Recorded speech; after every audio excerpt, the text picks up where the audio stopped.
Welcome to RV Talk Radio. Here we talk about RV living, RV lifestyles, and RV travel. We also celebrate the RV lifestyle that gives us the chance to do outdoor activities that we couldn't do in a normal lifestyle. So thanks for joining us. Grab yourself a cup of coffee, a cup of tea, and let's talk about RVs. This video is made possible by RangerRob Poopy Bags, available in Amazon right now. Before we get started, please take the time to subscribe, then click on the bell icon to get notified of our future videos. Hello everyone and welcome to RV Talk Radio. This is episode 123. I want to thank you very much for coming to visit us. Lots of wonderful feedback lately. We appreciate it. Very constructive feedback. That's the kind of stuff we love. Whether you're pro or con on anything we talked about, I find it fascinating. I actually, I've been kind of going after some of the nomad antics going on, and I've actually had nomadics, especially ones that have been out there, we'll call them veterans, giving me feedback going that we're absolutely right on the money. And the new nomads are the ones that are kind of actually messing things up out there. But that's not totally what I'm going to talk about today. Today, through observations of my own and influenced by many great video channels and not so great, is this obsession, this RV obsession, which I think is going to be the death of us, I think, or is the root cause of some of the problems we're having out there in the RV world, is to get things for free. And I'm here to claim that nothing is really free. It just isn't. It's like you can't start a business for free. You can't live someplace for free. And you can't RV for free. And you can't stay at someplace for free, really. There's either a catch, there's rules, or and in some cases, like last video I watched Dan and Jen again talking about etiquette, about people boondocking basically, and they called it something else, but I don't know where they got that terminology. But where you stay somewhere like a casino or Walmart's for free, you don't really stay for free, and you should have etiquette, they say, and I agree.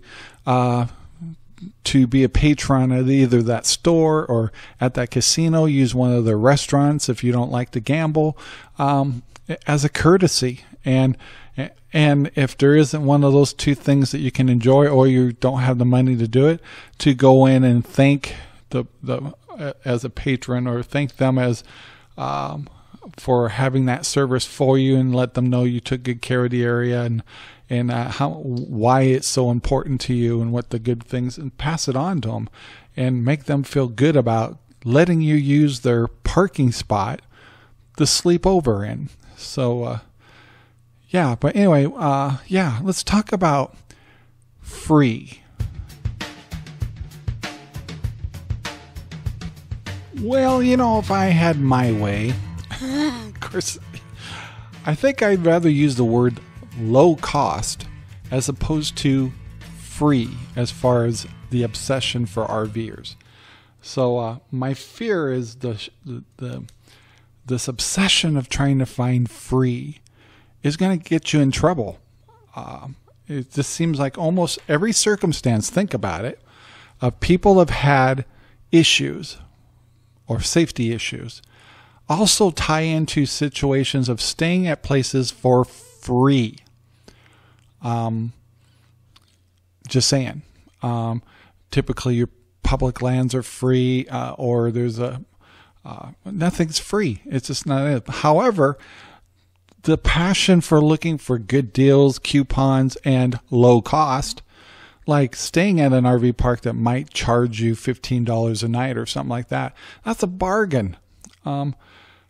I think, to me, it just sounds like when a business says, I'll give you low cost, which means that kind of justifies them to send their security patrols out to the parking lot. For example, what I'm thinking of is like, for example, Quinault Indian Reservation over in Washington, where Nomadic Fanatic found out the place that we used to boondock there, which is a big hunk of land along the coast that's tied into the casino, used to be free, but now they charge.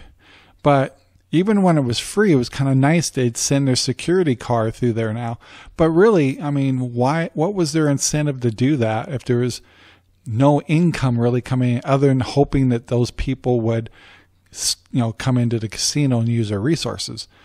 So by charging, it justifies the manpower, the resources that they spend to send security out and police the area a little bit just for your safety. Which, it's really dark and there's really no lights. It was, I could certainly see the common sense. And two, when you pay for something a little bit, you tend to take a little better care of it. Of course, other ones, people will say, well, I paid for it, I'll treat it the way I want.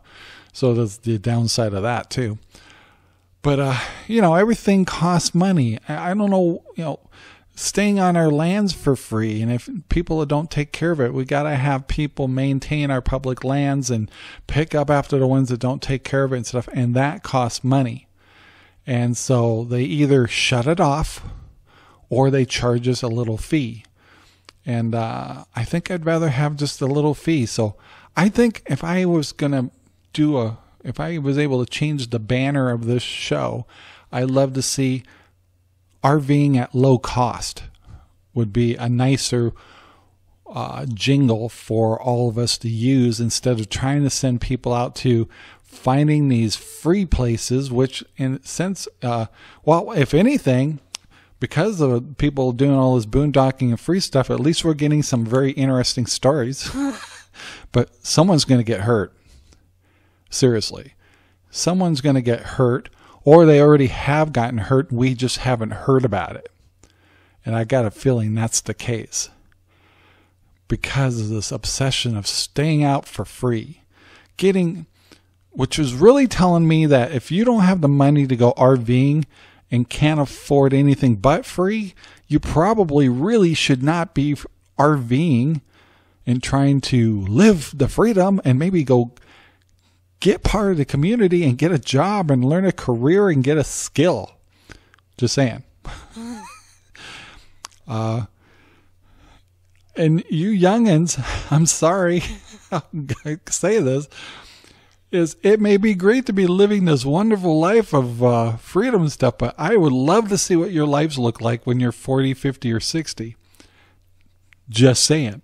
So anyway, I know you want to live for the now. Sounds good. Live for the now. But because I didn't live in the now, and many people I know didn't live in the now, they lived for the future by saving money, getting careers, learning new skills, things like that. Now that they're 50, 60, 70, and they're out on the RV world, they're thriving. Totally thriving. Works good for them. Wonder why? No shortcuts. There's nothing for free. It's going to get you. It's going to get you in the end. I'm just saying. Ford's RV Refrigeration Training Center, a licensed school, has many objectives for only one product, the RV refrigerator. We educate others so they can provide a repair service in their area, repair their own refrigerator, or when they hear throw it away, buy a new one, they'll know the right questions to ask in order to know whether or not their technician has been properly educated.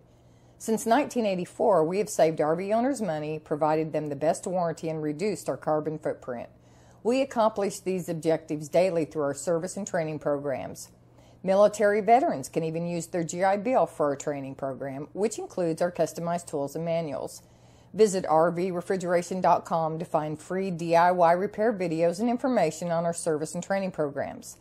As a thanks to Rob Scribner, we're offering his listeners a free 11-point RV refrigerator inspection and one free night of camping at our location in Benton, Kentucky. Go to rvrefrigeration.com to call and make an appointment. That's rvrefrigeration.com. Thanks for listening. Stay cool and GBYAY. And we are back. And I have to laugh. Now this show, since we pre-recorded this show, this video already came out, which is about a week and a half before you hear this show. But I don't know why. Why? And feel free if anybody else could answer this for me, but this RV odd couple seemed kind of odd. Just saying. So they put out a video called Pissed, and it's because the big channels won't give them the time of day. And then I told you just a few shows ago, I invited, and I said, well, I'll tell you what, I felt kind of like, oh, it's not all of us are that way. We'll interview you. And they brushed us off because they were lined up for a show to do the RV Show USA, which is a great channel, great radio show. I'm not bashing them at all. I think they're great people. And I think they put a lot of work into what they do. There's no doubt. That's a full-time job right there. And I'm not willing to do it. If I did, I'm sure we'd flourish if we did something like that. But we're more into the RV living and lifestyles. But then they get on there and they're able to talk about their bluebirds on the back of their rig in the first place. And if they had any common sense, I would have just stopped letting the birds making. It's no doubt that they know the birds was making something. You could have stopped them making their nest right away, and they would have found a new place. And they milked that one good. And they're totally, you can tell, you can see it in their eyes. You can see in that video, they're all about building up their viewers and making a thriving YouTube channel. Of course, I don't blame them, but it's too obvious. So they go nuts with the bluebirds. Then they get in the RV thing. And then they also do a show about all these products you should have. And whenever people do, and we do them too, I've done them before and I still will do them, but it's not my bread and butter.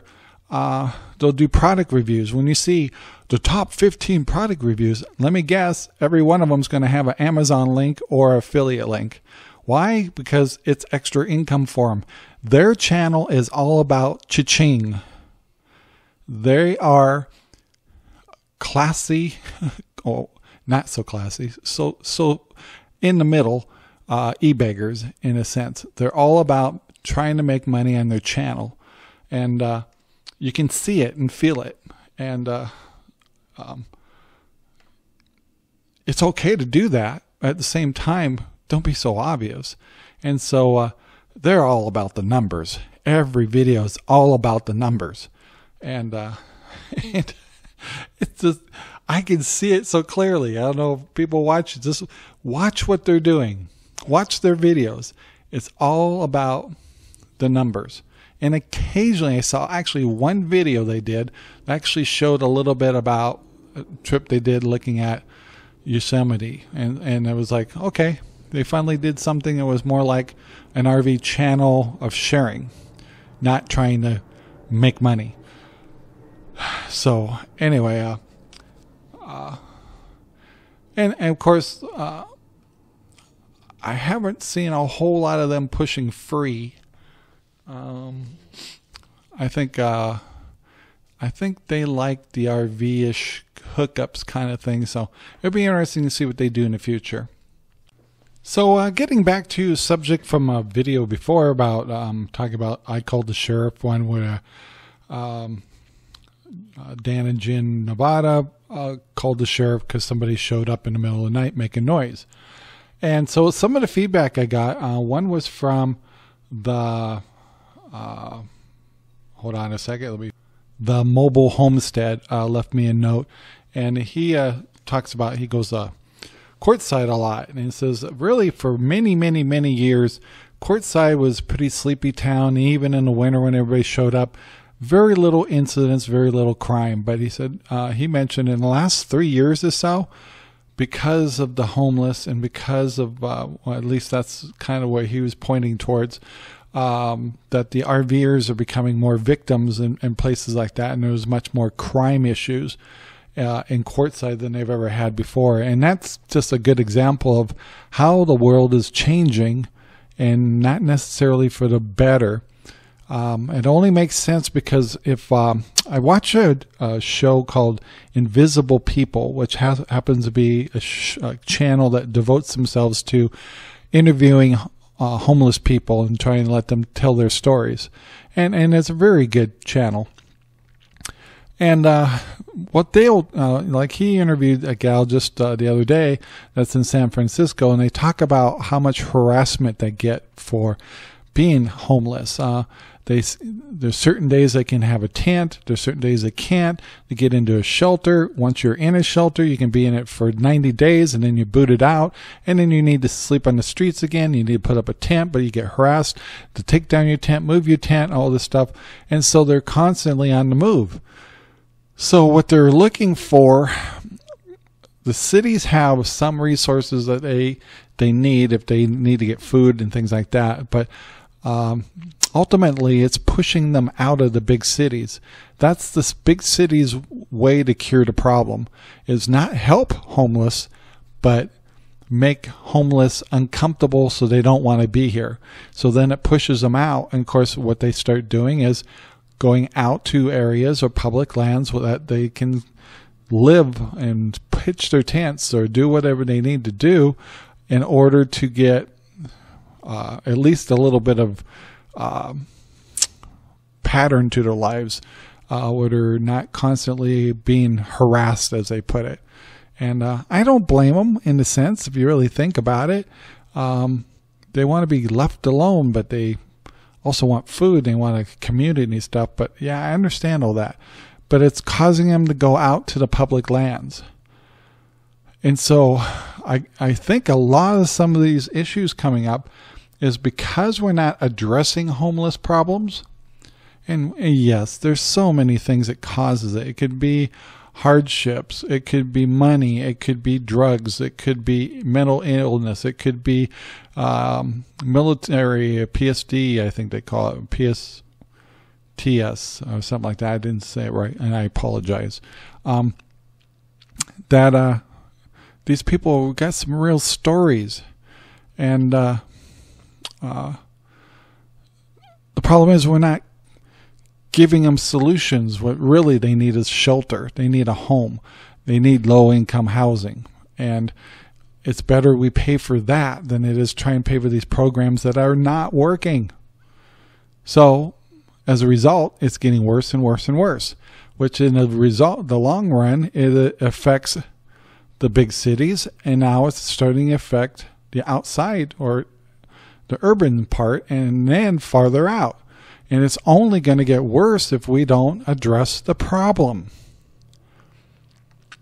So unfortunately, when some of these folks that have special needs, you might say, when it comes to drug habits or mental illness or something like that, they're going to have confrontation with folks.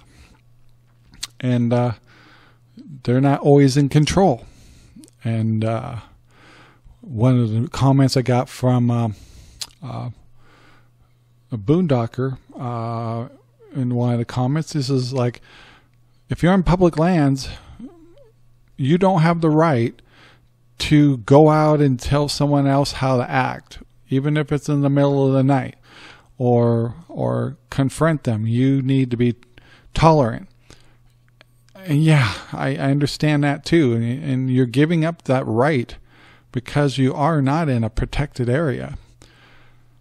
So yeah, the debate goes on, I guess. But interesting comments.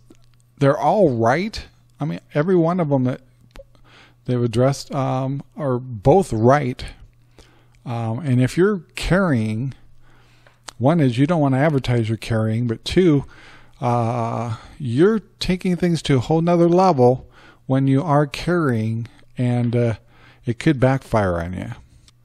Another comment that came across from Mobile Homestead, which he says I missed the mark when it comes to a lot of the homeless issue, is that there's a lot of people that, and he's seen this through his experience, could be her, but anyway, that he was a vendor a lot, and he's found that a lot of people that have rigs just as good as anybody else, and young folks that find it's easier, so they don't have to get jobs and things like that to do the begging. So he says, I don't know how many times I've seen people pull up in nice rigs or cars off to the side, then grab an old blanket and hat and clothes, and then go beg for money and actually find ways to fund their kind of lifestyle so they don't have to work.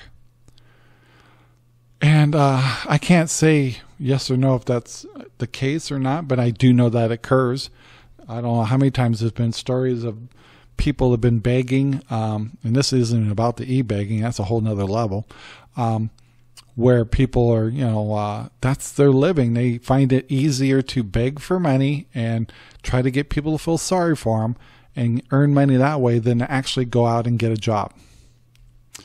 And the new young folks with this entitlement kind of things, and I'm just quoting what he wrote, don't want to work for a living. They'd rather get it, fund their lifestyle where people give them money and beg for money or e-beg. And so that's why a lot of these young folks are doing what they're doing, living in these vans and they'll run down, little trailers and stuff and living on free land and all that stuff.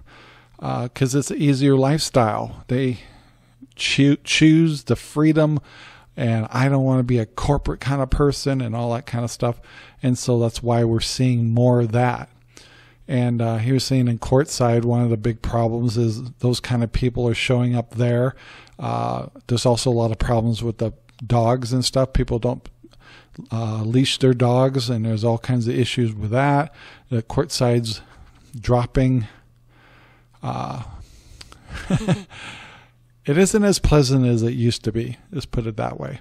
And these are just reports I'm passing on. So I always urge you people when we make our videos to leave comments and read the comments that are down below there and create a discussion. Once again, if it's a trolling kind of comments and stuff, I'll get rid of them. But both of these, even when someone disagreed with me, cool. And they gave me a really good reason why. And so I could certainly see their side of the story too. I've been pointing out a lot more about homeless issues, and don't get me wrong on homeless. I wish we could help all these people. But the way we're doing it is not working, and it's actually causing more problems. And it's bleeding over into the RV lifestyle. That's all I'm saying on that. So, let's change subjects here. We have a crisis. Dogs are dropping all over the nation, affecting large and small dogs of all breeds. Citizens are crying out for good dog waste bags. Dog owners' demands have been answered. RangerRob poopy bags on rolls and sheets. Quality materials, easy tie handles, deeper design, lemon scented, on rolls and sheets, and made with love. Available at Amazon with free shipping. Okay, now that I got my e-begging over with. Oh, please. I gotta go camping for free somewhere, but I still want your money. Anyway, once again, RangerRob Poopy Bags is our sponsor, kind of, sort of, because it's part of our company. It makes sense when we have radio stations. Remember, RV Talk Radio is much more than just a podcast. It's a radio show for Good Talk Radio, along with our other shows. We have Arizona Talk Radio, Paradigm Chimes. We do We Want Real News a little bit more on the conservative side, which is part of that channel. So, and we also have RangerRob Rednecks Rule the World, which is a kind of a radio show we do, along with tons of other syndications all over the world on Good Talk Radio. So I guess I'm plugging Good Talk Radio, so you can listen to other episodes of RV Talk Radio, along with some of our other shows, along with dozens of other shows from all over the world. We have Joe Messina, we have Sons of Liberty, we have Steve Sanchez, we have all kinds of really good shows, talk shows. We have Let's Talk Nutrition. We have a great Sunday program in the morning, Praise the Lord, and also Voice of the Lord minister. He's Billy. He does a really good job. So we have a good Sunday program along with all kinds of other programs, smooth jazz, and that radio station is stuffed, just stuffed with stuff. So check them out. Good Talk Radio. Just go to goodtalkradio.com. You can pull up Good Talk Radio on iTunes and TuneIn. It's on Spreaker. It's on iHeart Radio. Oh my gosh, it's all over the place. So anyway, check it out. Good Talk Radio and RV Talk Radio, all part of the big picture. And RangerRob Poopy Bags is part of the sponsorship of that helps kind of pay for all that stuff, along with the fun. We fund it ourselves, so it really does help. So anyway, let's move on to our next subject. Well, I kind of got to thinking here in a little bit, and I thought I'd take this module and ask you guys a few questions, and please leave comments in the below, and or just send us an email at rob@rvtalkradio. Anyway, what I'm curious about is, like, you boondockers and RVers too, is I'm into prepping. And because I don't know if you guys know it, but if you I'm sure you do. You can't watch the news anymore, and there's so many weird things going on worldwide. And I wouldn't be surprised if some reason certain areas maybe lose their grid for a while and something like that. But so I know you guys say, "Well, I got solar and I got a little bit of water." But the thing is even after a week or two, you guys are used to running into town, grabbing more water, and of course it depends where you're at. And if you're in a desert scenario, water is harder to come by. If you're up northwest, plenty of rivers and stuff like that. But could you last for a while if the grid went down? And if you did, are you dependent on your solar, your generator, your propane, and water? Because if you had to start getting water from a river and stuff like that, you need to filter it. Are you, or have you been thinking about gridding down a little more for emergencies? Not to mention a weapon, not so much for protection, but what if you can't go to the grocery store anymore? What if you can't, and you guys can't carry as much food as, say, I have a prepping room, and I prep not only for me and Sherry, but I have kids down here too that the more I preach to them, the saying, you should have a little bit, at least a week's worth of water and some food. They're in the new times. Electricity will never go away, and life's perfect, and I hope it stays that way. I'm not doom and gloom, but I'm also thinking you should be prepared. There's nothing worse than being caught off guard. So do you, or how are you thinking about, or at least maybe in this conversation, am I making you think about, do you have a weapon? Not so much for protection, which would be needed in a situation like that, but you might need it for hunting. Take out a little rabbit or something. Boy, you may cringe at that now, but you may later going, yeah, a good rabbit dinner would be good. Do you keep extra food or dried food? Maybe, from Amazon, you can get those buckets of 1 week's worth of dried food. And I always kept one in our RV, and they don't take up much room. And of course, the magic is water. Now, my advantage having a base is I can store a lot of water, and I have a pool. And with a pool is like a reservoir. Now, if we had a water shortage or something like that, I could easily, with a good filter, a really good one, literally take water out of my pool and run it through a filter system and store it into water buckets. And I actually have it's actually for prepping, that's actually quite the water supply. And you have to do it kind of quickly because it'll break down, over time, because it's hot down here, so you would have to start processing your water very quickly if you knew you're in a grid down situation. But in an RV, you think RVs have some advantages. They, especially electric-wise, you can produce power. However, you can't produce water. Do you have a way to capture water? If it, like down here in Arizona, you get the monsoons, tons of water come down at one time. If you could capture some of that, it'd be amazing how much water you could get, but you would have to filter it. Or if you're up in the places where there are some rivers and stuff like that, you want to filter that water. Could you do it? And I did a review the other day on a portable solar charger, which I thought was awesome. And if you go to our channel, go back a couple weeks, you'll see I did a review on a 4-panel solar charger, portable solar charger. That thing was awesome. And I've actually bought one of my own, so I got 2 of them. What a cool thing for keeping up your little things charged up, like cameras and cell phones and little things like that, batteries. So anyway, I'd be curious to hear your comments about how do you prep, or do you even prep at all? Do you even care? Maybe you don't. I mean, a lot of you guys live for the now, so maybe you're just like, I don't want to think about that, Rob. Or do you? So I'd love to hear your feedback, and please leave comments below. Do you prep? How do you prep? And what would you do in the particular area that you're at right now, let's say, as opposed to maybe you go down south in the winter?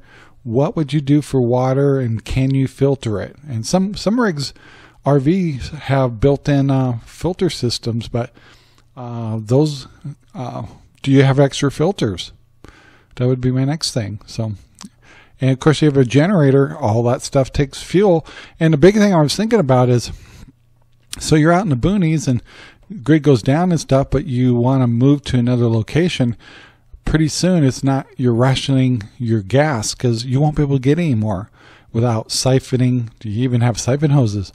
You may have to siphon from rigs that are not running anymore, or gas stations may not be able to pump fuel. Would you be in a heap of trouble? Do you carry extra fuel with you? Just curious. Anyway, I'd love to hear your feedback. Well, I guess I should respond to another comment I got on a show we did, episode 121, 22, the ones about the sheriff. Anyway, so I got labeled as a Debbie Downer, which I've actually given myself that label once in a while. This came from Roland Johnson. And first of all, loved the extra comments.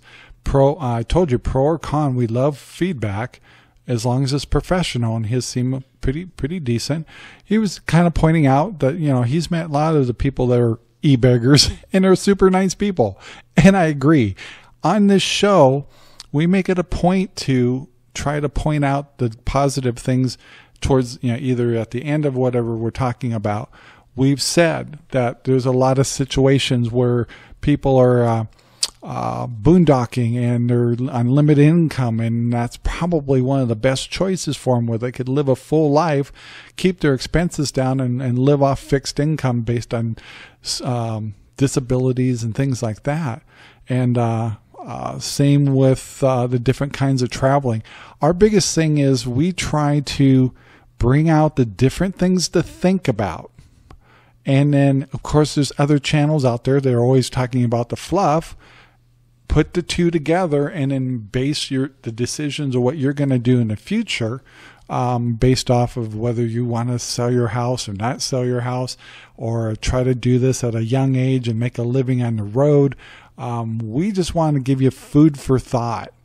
And so if it sounds like we're a Debbie Downer because, you got the other shows are all fluff. They're all talking about the fun and appeal and stuff.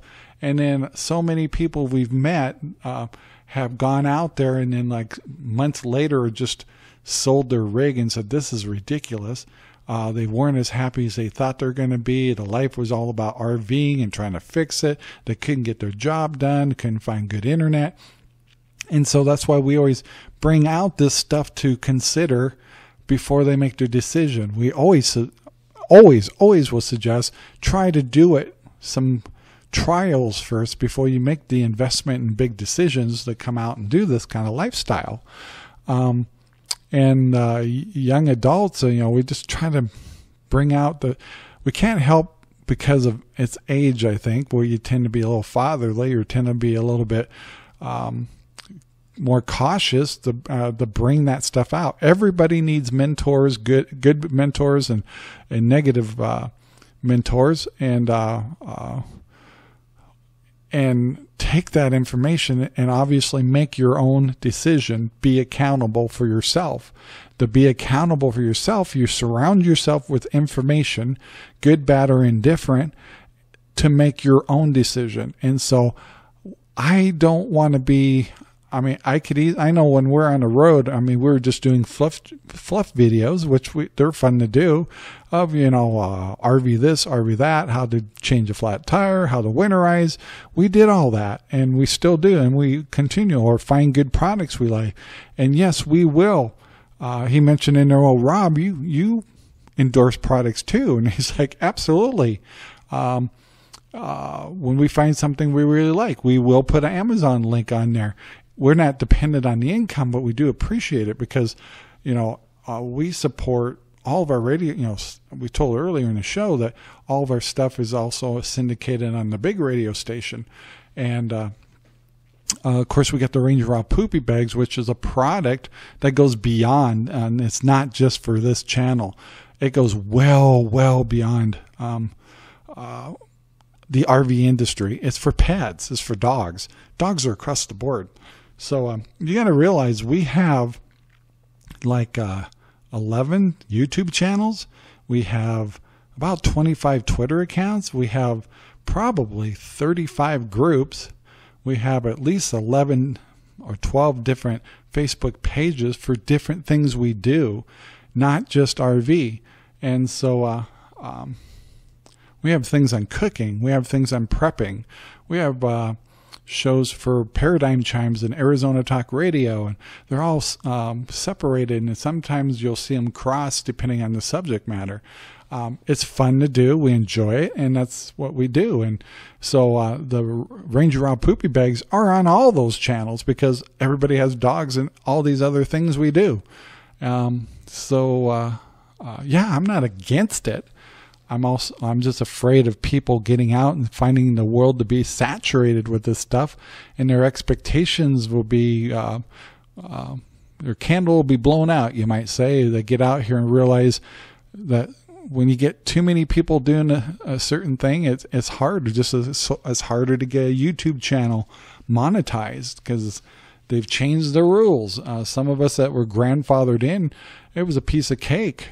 Before you just started a channel and you almost instantly monetized. Now you got to have 10,000 views and over 1,000 subscribers, and you have to have so many views per month, and it's a lot harder. Can be done, obviously. And when you have a niche product, and when you're just focused on one thing, your YouTube channel usually explodes and it will do really well. So don't want to get a bum rap on that. But yes, we probably do sound like a Debbie Downer, but we also do it out of concern.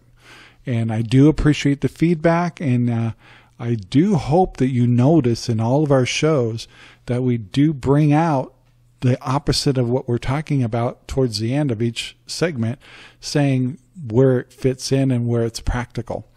So I do appreciate that feedback from Roland Johnson, and please, I urge you to continue giving comments of as long as they're professional like you did, that's wonderful. And so we'll pass that on and explain ourselves a little bit. We do focus just on RV living and lifestyles. Don't talk about products as much on this particular show.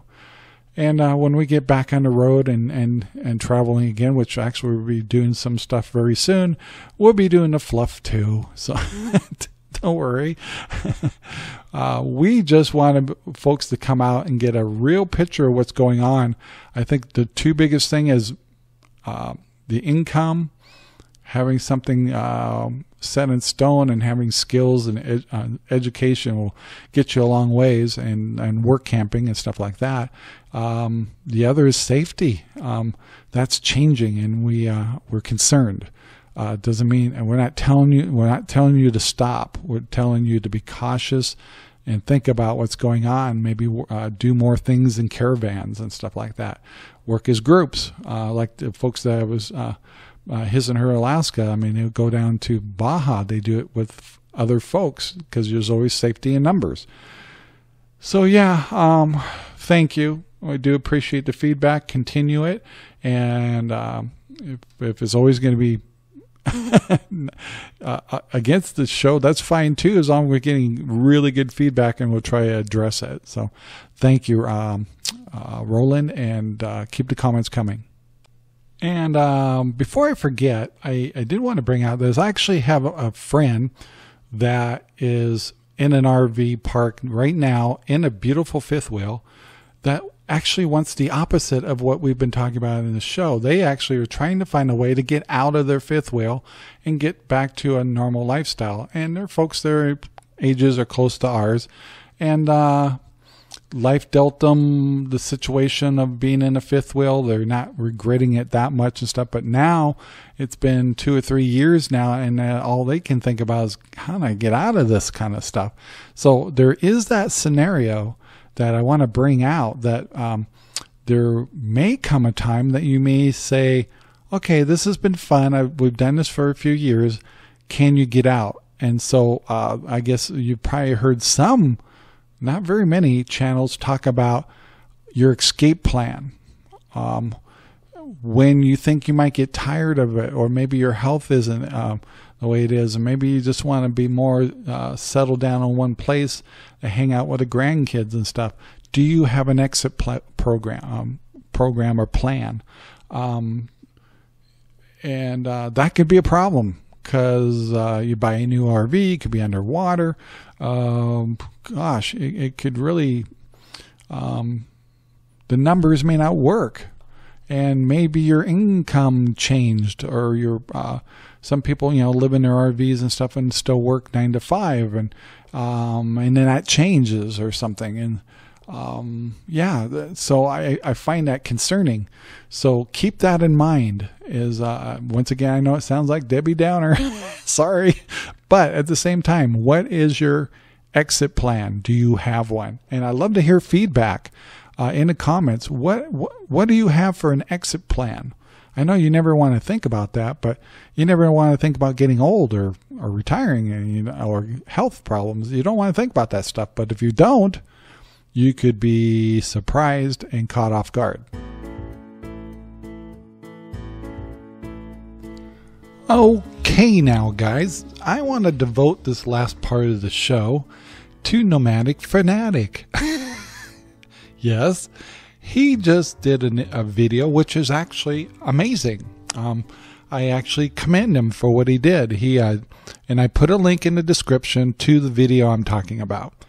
And you have to remember, some of our shows I do prior, almost a week ahead of time sometimes. So by the time you hear this show, this will be kind of an older video. So anyway, the link's here, and it's about Evergreen College. And I've actually watched Nomadic Fanatic for years now, off and on. And anyway, he went to school to finish his school, got his bachelor's degree at Evergreen College in Washington State, which, anyway, what I really got a kick out of, and he did pretty good at staying neutral, is the liberal things he had to deal with.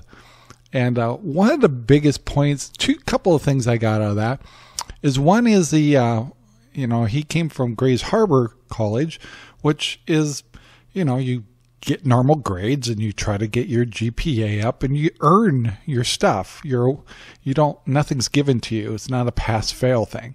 And it gets to Evergreen and it's just the opposite. It's group thinking and kumbaya and all this stuff. And one of the things he noticed was, and this brings me back to a lot of things I'm talking about in this show. One is he grew up, even at his much younger age than me, with accountability. And that's one thing I think is a key word that I've been using, or should be using more in some of the shows I'm watching, is accountability. And the other thing, they're talking about how in his classrooms they'd start the day out of like, what gender are you today? I'm male, I'm female, I don't know today, whatever. And it was like his reality was, what the hell are they teaching in our colleges? Is like, the real world is not like that. You don't come into work and declare yourself as such and such, or I didn't show up for class today because I was in a protest and kumbaya and all that stuff. And that's my fear. That's exactly my fear. And there's evidence. I mean, there's a person who actually did a very, very good video talking about liberalism, of how insane it's getting. Now, I am not against, well, on a personal level, I have my beliefs. I don't want to know about yours. I don't care if you're gay. I don't care if you're black. I don't care if you're cross-gender and stuff. Just don't bring it up in a conversation, I don't walk up and say, hi, everybody. By the way, my hemorrhoids are really going at it today. Too much info. And no, I don't have it. I'm just saying. Do you know what I'm saying here? Is it's okay to have your personal preferences or what you exercise for your sexual stuff and all that stuff personally. I don't need to know that, and nor do most of us really want to know. As an individual, if you're a nice person and hardworking and stuff like that, that's all I need to know. I can work side by side with anybody. But when they start telling me things I don't really want to know about and don't need to know about, and really keep it to yourself. I don't walk up to every person and shake their hand and say, oh, and by the way, I'm straight and been married to a woman for 39 years. And nor am I, and most of you don't care unless you're friends or something. But I don't know. It's insane. And that's, I guess, this lifestyle that's coming out of the colleges and stuff like that. I could certainly see why there's a lot of nomads out there, because they certainly couldn't function in the real world like that. No way. So is that what's bringing on so much of this? Don't want to be part of the corporate scene. I want my freedom. I want to have you pay for my travel. I don't want to be accountable. Is that what's going on out there? Accountability is not being taught anymore. And this craziness of what is my gender today and stuff like that, which once again, I don't care and I don't want to know. And I don't care what you say. I'm going to either say him, her, or she. And that's how it is. It's just, I cannot scientifically figure out anything different about male or female. I just know those are the two scientific things out there. And if I slip up and you have some weird pronoun or something, just let it go. Because you're certainly not going to get away with it in the corporate world. You can try, but you're going to be stressed out a lot. I can tell you that. One thing that was mentioned about Evergreen is it felt like being on eggshells every day. What a hell of a place to be. It's supposed to be a school of education. You know, that's it. Not protesting, not having a 10-minute starting every class of like figuring out what everybody's pronouns are. It's insane. We cannot function like that in the future. We need tolerance. And that's what I'm declaring here is I'm tolerant, but don't make me believe something that's not true or scientifically proven. And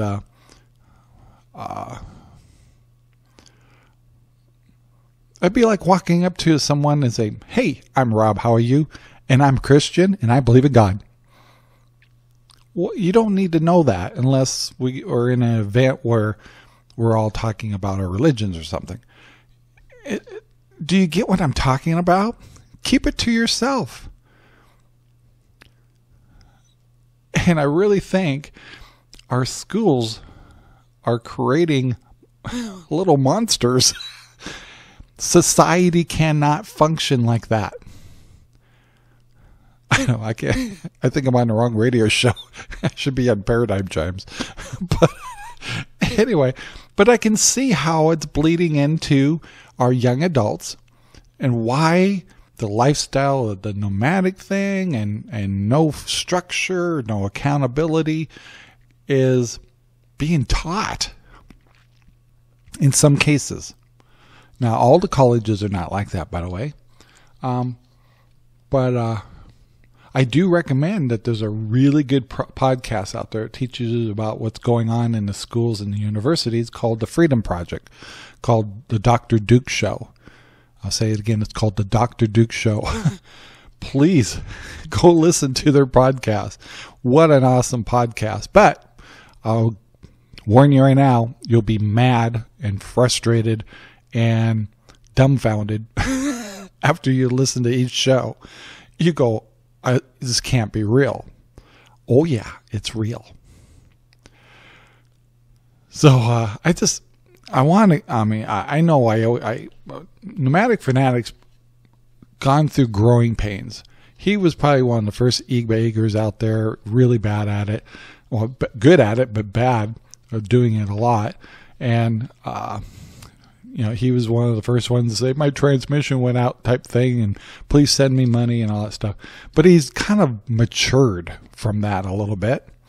And has kept his channel pretty focused and clear without all the annoying, I'm selling stickers and all that. Occasionally he does it, but you can see if you ever went back to his old, I don't know how far back you can go in his videos anymore, but you can see a maturity happen a little in that. And so that's good. And he's probably finding it less stressful and less heat and less nasty comments. And I'm sure he's still got his normal haters and stuff, but the way he did that video, very tasteful, and described it well, and actually maybe gave me a step up of thinking maybe he's a little bit more grounded than I thought.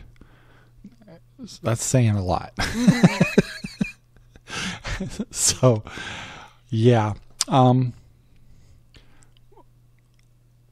You ever been speechless? That's one of them. And I do recommend the link of his video is in my description, and please go listen to it. You be just shaking your head, and you gotta admire how well he did the presentation, and it needs to be done.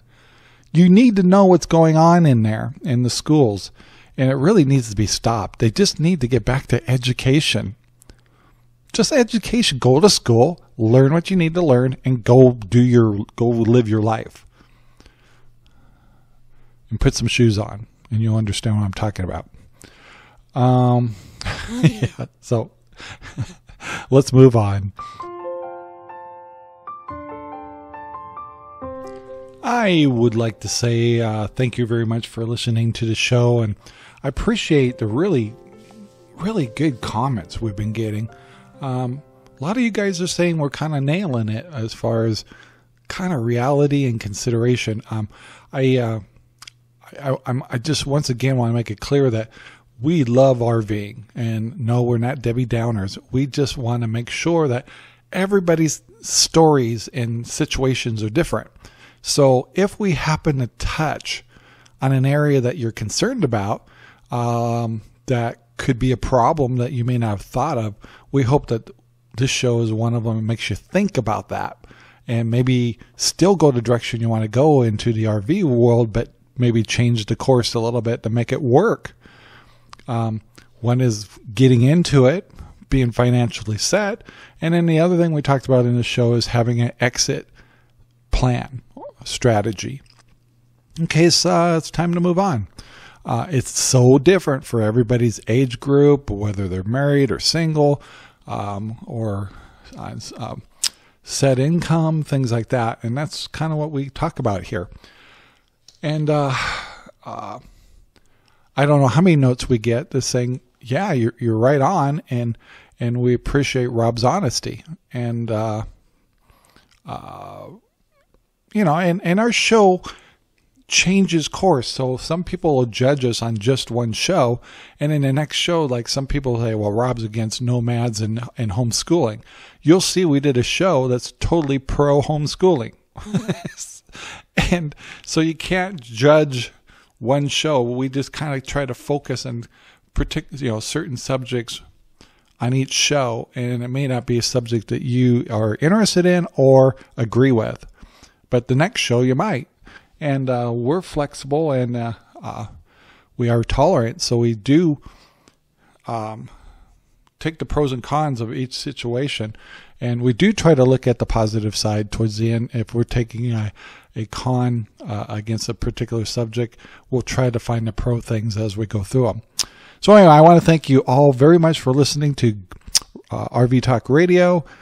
Please make sure you subscribe. We are in Spreaker now, so you'll notice we actually post a lot of our Spreaker links. That's a great place to listen to our podcast, and you can follow that. You can create a free account if you want to.